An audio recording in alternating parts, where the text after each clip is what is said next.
Döviz kuru çıkarken ay içinde 3-4 sefer fiyat artırmalarını biliyorlar. Düşürmeye geldi mi görmedim, duymadım, bilmiyorumu herkesten iyi oynarlar. Tabi araç var mıydı o dönem? Vardı. Ağalar, paşalar o dönem piyasadan topladıkları için gerçek biniciler bulamıyordu. Crossland ile arasındaki farkı gördünüz mü? Liste fiyatı üzerinden 2000 TL'lik fark ÖTV çıkarıldığında 12.000 TL oldu.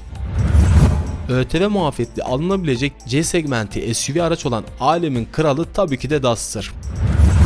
Yoksa bayiler ekstradan indirim de yapabilirler, bindirim de yapabilirler.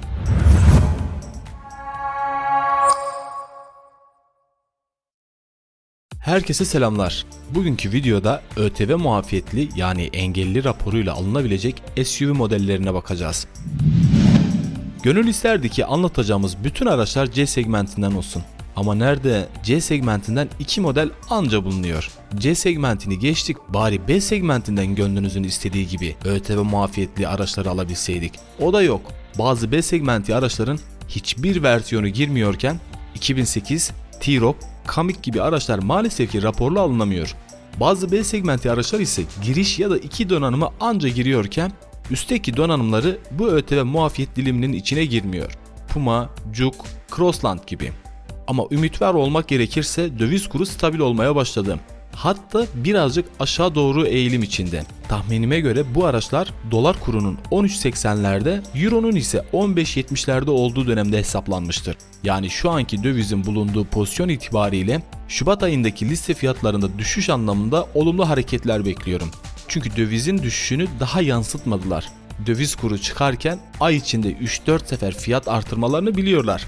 Düşürmeye geldi mi görmedim, duymadım, bilmiyorumu herkesten iyi oynarlar. Eğer bir kolopolo yapmazlarsa Şubat listelerinin 10.000 TL civarında düşürmelerini bekliyorum. Bu arada bayilerde işler kesat olduğu için müşteriyi havada karada arıyorlar. Artık değerli, kıymetli olduk. Hani ani yükselişlerde ve düşüşlerin olduğu aylarda aradığımız, cevap vermeyen bayiler vardı ya, işte o bayilere şimdi gidin, liste fiyatları üzerinden sağlam indirim yapıyorlar. Gerçi araba alsan ne olacak? Yakıt fiyatları Everest'e tırmanıyor. Bu yakıt fiyatları uçarken arabalara gönül rahatlığıyla insanlar binemeyecek ki. Hadi bizi boş verin. Yakıt fiyatlarının artması demek aldığımız ekmeğe, her şeye yansıyacak demek. Yine alım gücünün düşmesi oluyor bu da.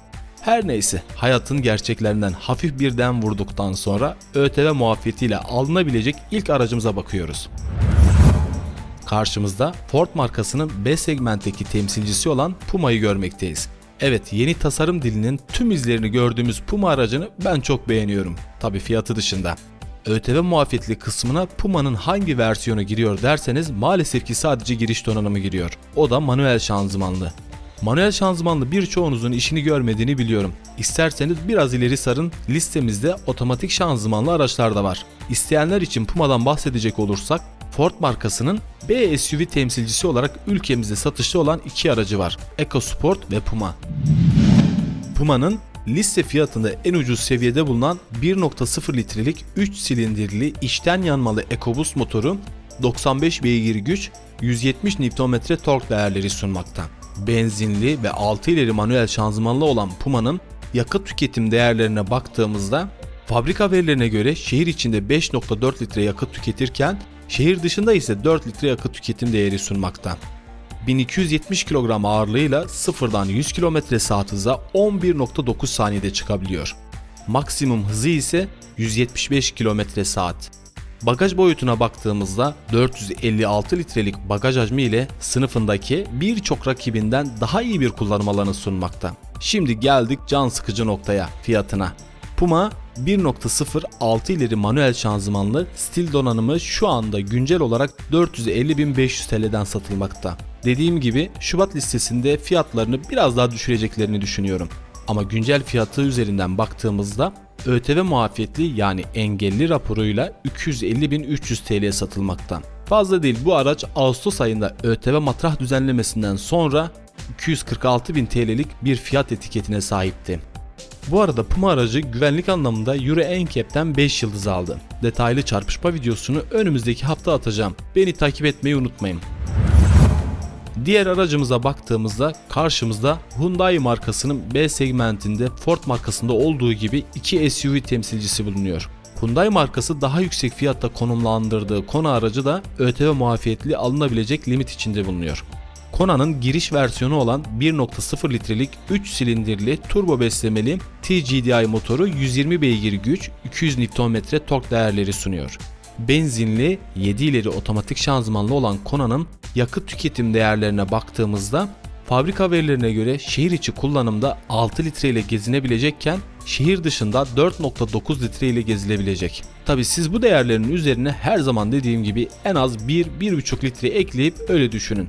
Kona 1342 kilogram ağırlığıyla sıfırdan 100 km/saat hıza 11 saniyede ulaşabiliyor. Maksimum hızı ise 180 km/saat. Puma'dan geri kalan nadir yanlarından biri olan bagaj boyutuna geçtiğimizde 374 litrelik bagaj hacmi sunuyor.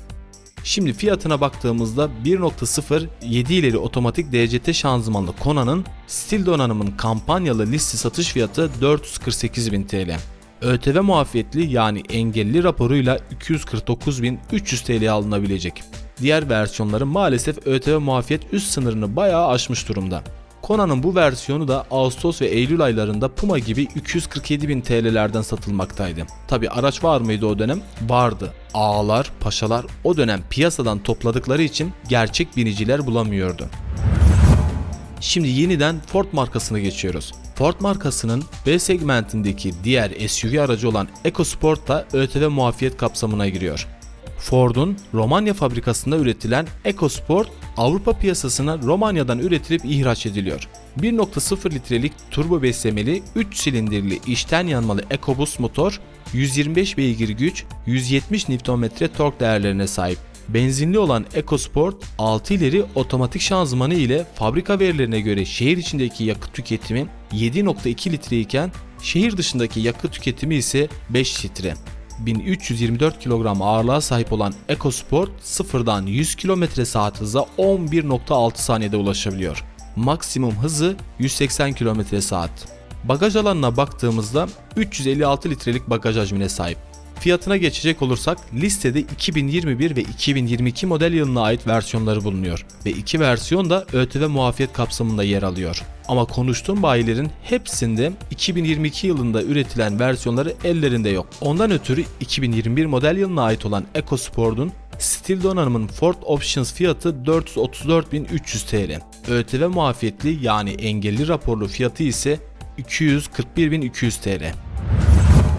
Evet, şimdi sırada Hyundai markasının Bayon ya da Beyon. Siz nasıl tabir etmek isterseniz artık. Bana Bayon demek daha kolay. Bayon aracının giriş versiyonundan en üstteki donanım ve özelliklere sahip olan tüm seçenekleri ÖTV muafiyeti kapsamında alınabiliyor. En dolu versiyonuna baktığımızda 1.0 litrelik 3 silindirli içten yanmalı TGDI motor 100 beygir güç, 172 Nm tork değerleri sunmakta. Benzinli ve 7 ileri otomatik şanzımanlı Bayon fabrika verilerine göre şehir içindeki yakıt tüketimi 7.8 litre iken şehir dışındaki yakıt tüketimi 6 litre. 1195 kilogram ağırlığıyla sıfırdan 100 km/saat hıza 11.7 saniyede ulaşabiliyor. Maksimum hızı 180 km/saat. Bagaj boyutlarına baktığımızda 411 litrelik bagaj hacmi ile Kona'dan daha iyi değerler sunmakta. Fiyatına geçecek olursak Elite Boost donanıma sahip olan Bayon 452.000 TL'lik bir liste fiyatı bulunuyor.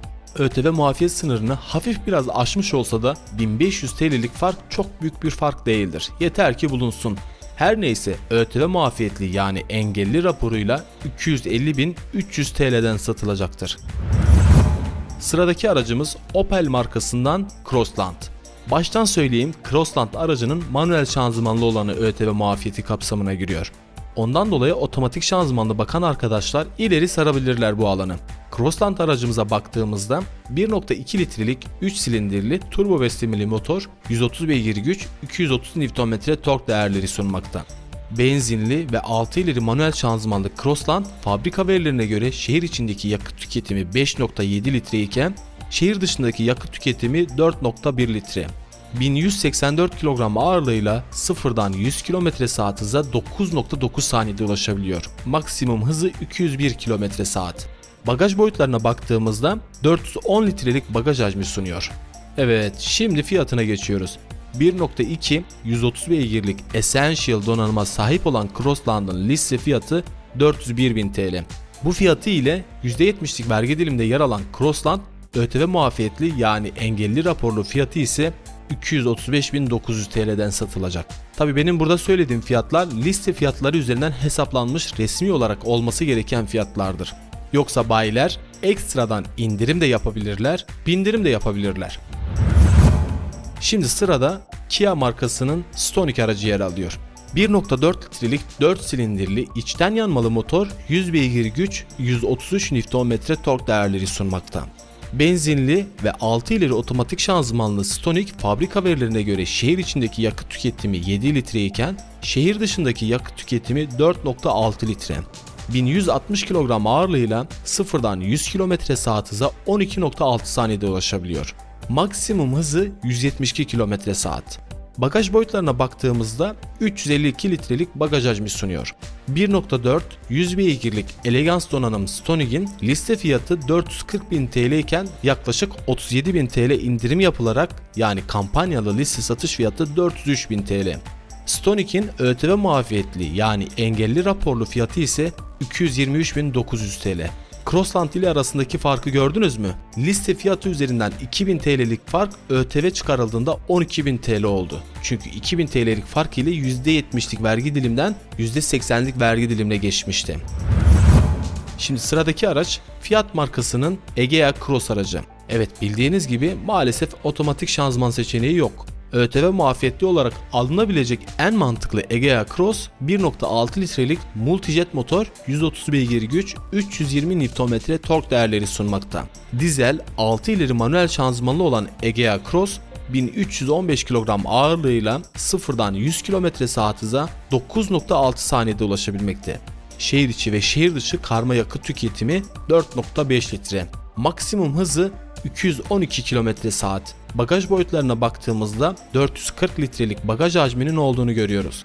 Orta paket diye nitelendirdiğimiz Urban donanım Egea Cross'un kampanyalı liste satış fiyatı 440.000 TL. ÖTV muafiyetli yani engelli raporlu fiyatı ise 244.500 TL.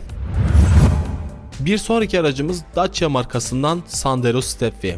Stepway 1.0 litrelik 3 silindirli turbo beslemeli motoru 90 beygirlik güç 142 Nm tork değerleri sunmakta. Benzinli ve otomatik Xtronic CVT şanzımanlı Stepway'in fabrika verilerine göre şehir içindeki yakıt tüketimi 6 litre iken şehir dışındaki yakıt tüketimi 4.7 litre. 1188 kilogram ağırlığıyla sıfırdan 100 km/saat hıza 14.2 saniyede ulaşabiliyor. Maksimum hızı 163 km/saat. Bagaj boyutlarına baktığımızda 410 litrelik bagaj hacmi sunmakta. 1.0 prestij donanım Sandero Stepway'in liste satış fiyatı 374.000 TL ve bu fiyatı ile %70'lik ÖTV vergi diliminde bulunuyor. ÖTV muafiyetli yani engelli raporlu fiyatı ise 220.000 TL. Dacia markasından devam edeceğiz. ÖTV muafiyetli alınabilecek C segmenti SUV araç olan alemin kralı tabii ki de Duster. 1.3 litrelik 4 silindirli turbo beslemeli motor 150 beygir güç 250 Nm tork değerleri sunuyor. Benzinli ve 6 ileri otomatik EDC şanzımanlı Duster'ın karma yakıt tüketimi 6.4 litre. 1338 kilogram ağırlığıyla sıfırdan 100 km/saat hıza 9.7 saniyede ulaşabilmekte. Maksimum hızı 199 km/saat. Bagaj boyutlarına bakacak olursak 478 litrelik bagaj hacmi sunmakta. 1.3 prestij donanım Duster'ın liste fiyatı 450.300 TL. ÖTV muafiyetli yani engelli raporlu fiyatı ise 250.200 TL. Sıradaki araç Nissan markasından Juke. 1.0 litrelik 3 silindirli içten yanmalı motoru 115 beygir güç 200 Nm tork değerleri sunuyor. Benzinli ve 6 ileri manuel şanzımanı ile fabrika verilerine göre şehir içindeki yakıt tüketimi 6.1 litre iken şehir dışındaki yakıt tüketimi 4.5 litre. 1187 kilogram ağırlığıyla sıfırdan 100 km/saat hıza 10.7 saniyede ulaşabiliyor. Maksimum hızı 180 km/saat. Bagaj boyutlarına baktığımızda ise 422 litrelik bagaj hacmine sahip olduğunu görüyoruz. 1.0 litrelik manuel şanzımanlı giriş donanımı olan Tekna donanım Nissan Juke'un liste fiyatı 443.000 TL. ÖTV muafiyetli yani engelli raporlu fiyatı ise 246.000 TL. Sıradaki araç MG markasından. MG markasının B SUV aracı olan ZS 1.5 litrelik 4 silindirli içten yanmalı atmosferik motoru 106 beygir güç, 140 Nm tork değerleri sunuyor. Benzinli ve 5 ileri manuel şanzımanı ile fabrika verilerine göre şehir içindeki yakıt tüketimi 7.6 litreyken şehir dışındaki yakıt tüketimi ise 6.1 litre. 1318 kilogram ağırlığıyla sıfırdan 100 km/s hıza 10.9 saniyede ulaşabiliyor. Maksimum hızı ise 175 km/s. Bagaj boyutlarına bakacak olursak 359 litrelik bagaj hacmine sahip olduğunu görüyoruz. 1.5 106 beygir Comfort donanım MG ZS'in liste fiyatı 449.000 TL. ÖTV muafiyetli yani engelli raporlu fiyatı ise 249.400 TL. Videonun sonuna geldik. Beğenip yorum yapmayı unutmayın. Görüşmek üzere. Allah'a emanet olun.